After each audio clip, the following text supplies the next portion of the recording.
All right, welcome everybody to our week 8 Only the Strong update. We got a guest, 3-time champion Mayo, currently in first place. So I made a rule that, I only talk to people doing better than me. So if you want to get on the show, you got to make sure you're doing better than me. So, Mayo, I want to jump real quick into the top 5. We knew that this is a week-to-week analysis. Evaluation. So here's who I got. You tell me who you agree with, who I should change, rearrange. Okay. And lucky All you're right. on the show. We got Mayo at number 1. He's shown his consistency. Points for. He's going up against top players, and he's still on the top spot. So I'm going to keep Mayo at number 1. We got Me Champ at number 2. We got G-Man at number 3. Those top 3, they all won. I said from last week. Here's the new ones. Number 4, I'm putting sore losers in there in the 4 spot. Sore losers. Check out his bench. Okay. And then this one snuck in there. OG D's nuts. Hard nuts. He's number 5. OG. With Patrick Mahomes coming through for him. So those are my top 5. I put myself in the 6th spot, guys, because you guys saw what I did last week. And then, I've beaten 2 of those top 5 teams already, but this was a top 5. Just letting you guys know I'm right there on the borderline. Don't let me go on a 3-game winning streak. So, how do you feel about that, Mayo? Those top I think 5? it's a fair assessment. I agree, especially with hard nuts. Sore losers. You can kind of switch them in and out with him and CO. I kind of like both of them, and I like Mamba Squad too. So in that the 4th or 5th, it's kind of like because it's top 6. So I see that. I feel like they are in the mix. So you can rearrange that anyway. It really doesn't matter to me. But I do agree with Hard Nuts. He's a team that's dangerous. If you really pay attention, he may be sneaking up in there next couple weeks in the top 3. So I totally agree with your list.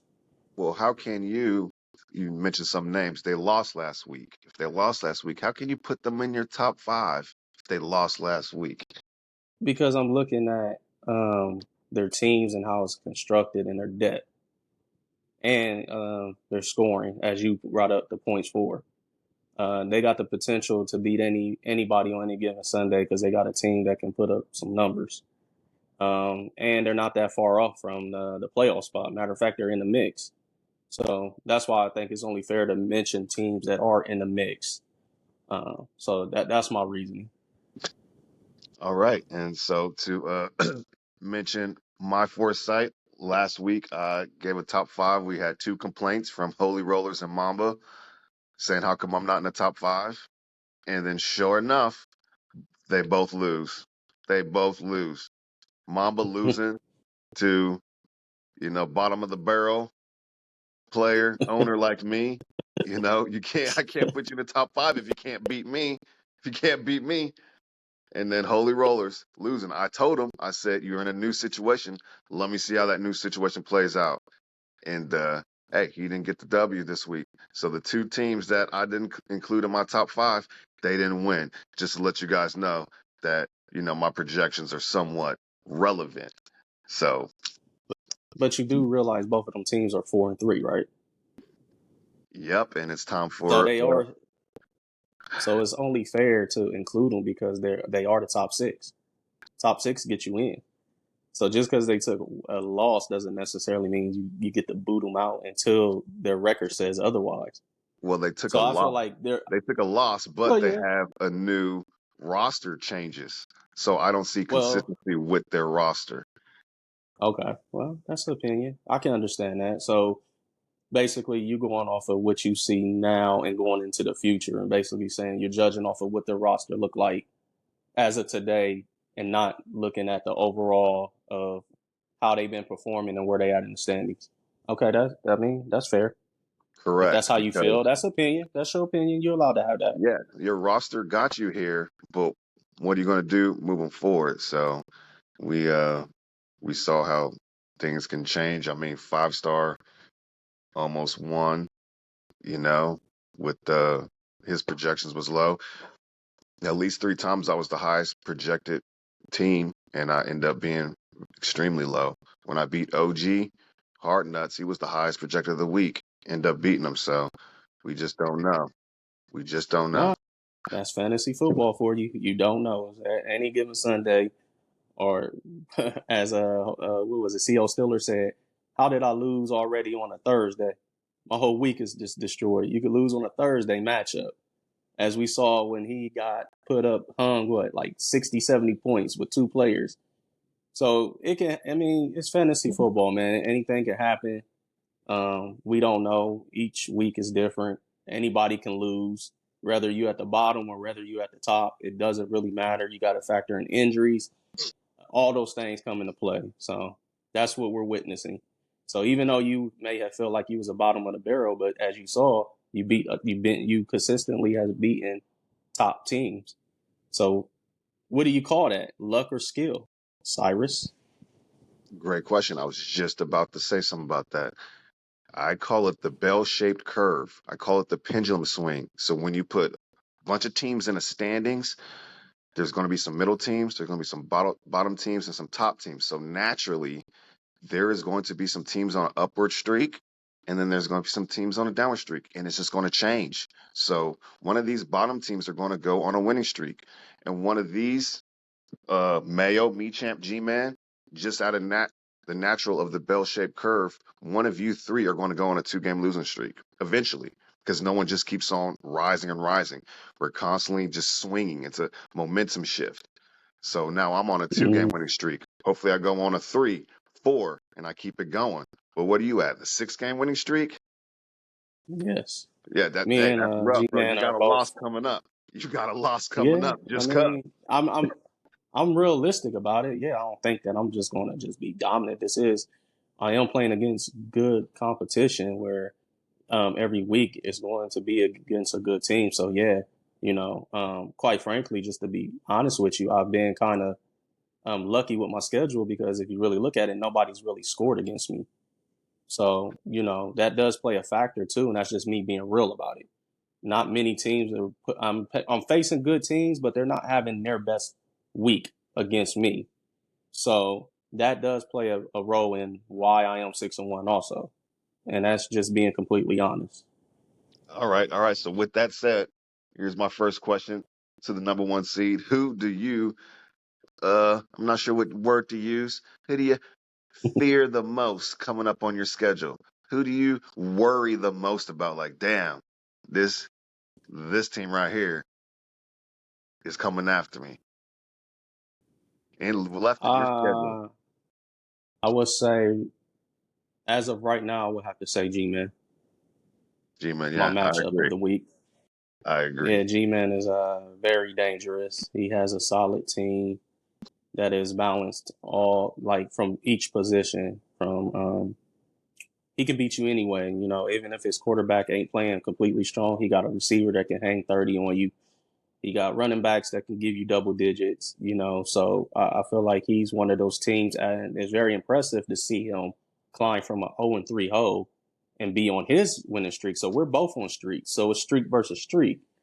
But G Man is definitely one of those teams that, especially if his quarterback decides to start putting up even bigger numbers, he's going to be very tough to beat. So I would say G Man. I agree. So that is the game of the week, folks. 6-1 versus 4-3. G-Man, both of them putting up big numbers. Both of them on a 6 game winning streak, 4 game winning streak. So that is not luck when you see consistency right there. So we're about to see who's who. I'd say G-Man needs this one a little bit more. The great one going 6-2, he'll live. But when you're in that in the middle standings, you know, right now those 3-3, 4-4 type teams, your season is determined these next 2 weeks. Are you going to be an upward? Are you about to go 4-7? Are you about to go 7-4? You know, we're about to decide when you're in that middle ground. So Hey, yeah, that's a game of the week. I would say So this. I need every win. I ain't trying to go no 6-2. I want to keep it going. In this league, anything can happen. You know, not trying to be funny, but we can bring up when you went 6-0, which means you have discussed this, and then all of a sudden you went 0-7. So that shows you every win matters. Hate to bring up history, but you like that, right? hey, that was yeah. Every time you bring that up, I'll just bring up that you guys conspired against me, and you guys had to change the rules. Remember, the rule was No, you can't trade with no one that's doing so sorry than you. Like they had to have like within 2 games of you or something. So my record was so good I couldn't trade with nobody. That was the but rule. well, I'll say this to you. The reason why I bring this up because I want to point this out to you. You started off so great, right? But then that happens. To me, that's where the argument can be said. Was that where you was just unlucky? Because No, for you I to don't think I start was and unlucky. then you don't, No, looking back on it, I was inexperienced because I wasn't prepared. And I had okay, that mindset. I forget who was on my team, Jamal Charles and freaking Adrian Peterson or Arian Foster or something like that. I mean, these guys are balling. And then I was just like, I'm about to win it all. And then they got hurt. I didn't even think about them getting hurt. I didn't even think about them getting hurt. And that's where I messed up at I can looking respect back that. on I it. like that. The inexperienced part. Yeah, we all been there. I mean, I started off inexperienced too. And I didn't. It took years to get to where I'm at to be consistent and to do what I'm doing and only the strong. I don't take it for granted because it's hard to do. So I can definitely say that was a good one. I don't got no pushback on that inexperience. I won't push back on that. Hey, just being honest. So here's my next question for my guest. Who are you worried about the most in our league? Who's concerning to you? Ever seems like we're at this 14-man league. We got people coming in and out here and there. No one's really establishing themselves. Is there anyone in this 14-man league that you're just worried about? And when you ask that question, are you saying like as far as them like Not winning being it up to all or par. Not being good like enough. Not being good enough. man, I'm not going. See? This is the hot I seat, don't. baby. I'm not going. Nah, it ain't like that, man. Because you, like you said though, you got to look at what you just said. I can easily pick out a couple of people, right? But like you said, there's two. We have two new players that's never played in a 14, so that would count as inexperience. They're learning, so it would be unfair for me to just pick somebody and say that because for one, the inexperience, as you just said, I would use what you told me and throw it back at you. And the reason why I won't is because that is true. You know, the two people, obviously, I mean, if we're being real, they're at the bottom, but they're new. They never been in a 14 team league. So we started last year. So we have a little bit more experience of how to draft, what to look for, and all of that. When you are into something new, like which they came in, they may not have that experience, which I know they didn't because they never played in it. So I would think it's unfair to really single anybody out, man. I think everybody's learning, everybody's growing, and I think we all still learning how to adjust to this 14 team league. All right, that was your that was your safe answer. Appreciate that. Um, but I think I have seen everyone making moves and everyone doing things, setting up their lineup. So I did Yeah. see some concerns, but now I see it picking back up. So really, me and Five Star, I'm projected to beat him by like 12 points. All it takes is one injury, so I'm not taking him lightly at all. I mean, he almost No, you can't. won last week. So Yeah, you I can't. forget You can't take what nobody lightly. Yeah, so all it takes is his Cleveland defense put up some big numbers. All it takes is one outlier and one injury on my team, and it's a whole different ball game. So, hopefully, Yep. Yep. hopefully I can get that third win and go 4-4. So, I wanted to. If you don't got any more comments or questions, we can wrap this up. I just wanted to end on something that's coming up. Bet etiquette. Bet etiquette. Something we need to talk Bad about. etiquette. So when I win a bet, Let's talk about it. When I win a bet, ask the people, or when I lose a bet, I pay up within 12 hours, less than 12 hours. Here's the bet etiquette. Don't make me chase for my money. If I owe you money, Mayo, I'm not gonna make you chase me down. Like I'm just gonna pay you. So you don't. That's the etiquette. So when I lost the big trouble, ask him. I paid him real quick. And credit to me champ. When I beat me champ 1-on-1, he paid me like that night, real quick. That's what it is. So I don't have to be like, hey, Yeah, where's my money at? Where's my money at? Here's the other thing. Don't bet people you don't know. If you don't know them like that, you're gonna make a bet and yeah, homie don't care if he ever sees you again. yeah. I agree. I'm the same way. If I lose a bet, I'll hurry up and give you your money right away. I don't want the hassle. I'm already mad that I lost because I don't like losing, but I'm a man of my word, and I honor my bets if I make it, and I hurry up and pay a person. I believe that's how it should be.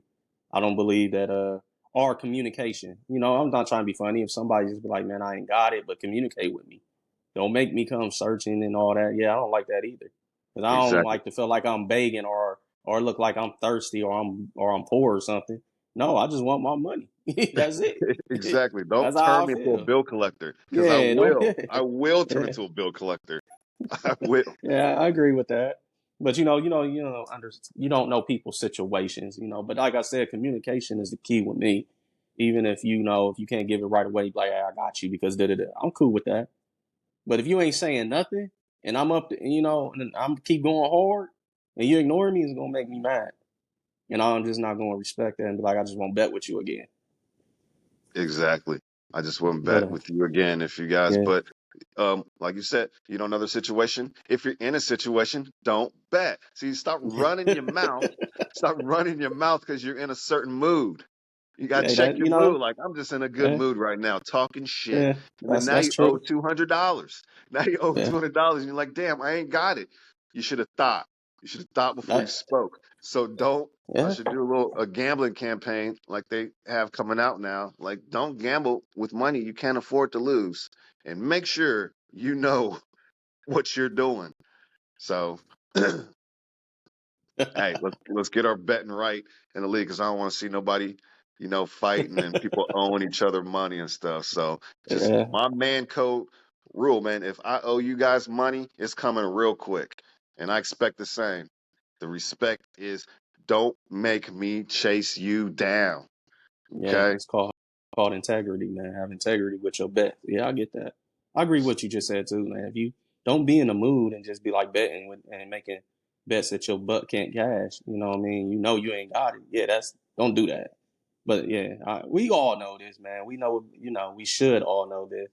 But it was a very interesting that you brought that up. I wasn't prepared to really answer that. You got some good stuff, man. I enjoyed this. Thank you. Well, did you have any final words? Were there any shout outs, any rivalries you want to get off? I think you had some battle. I don't know if that's still Oh old yeah. news. Battle was rattling off at the mouth. I didn't, not to instigate anything, but I missed the text exchange between you guys. I'm not sure what happened. I didn't even see the bet go down. Nah, So me and you're me and good, Battle. man. I'm good with Battle, man. I ain't got nothing to say to B, man. Be a good dude, it just goes like that, man. He feels that, he the man like that. So he had to go against the Rock. And you know what the Rock do? The Rock lays the smack down, man, It don't matter who you are. But nah, we all good. But I will say this. G Man, listen to me. The Rock. The Rock says this. Finally, The Rock and the G Man are going 1-on-1, and you're going against the great one. The Rock says this. The Rock says you're going to know your role, make a left on Jabroni Drive, and you're going to check your butt into the SmackDown Hotel. If you smell what The Rock is cooking. And we're going to end on that, folks. We're going to end on that. I'll see you in the playoffs. You got me early in the season, so you took me out, but hopefully I'll see you in the playoffs with all that All right. so I can take out Christian McCaffrey talking all that. Trash over there and overly All confident. right, So, man. Good luck this week, bro. Good luck, man. all right, peace out, y'all. Peace Peace. out. 3 times.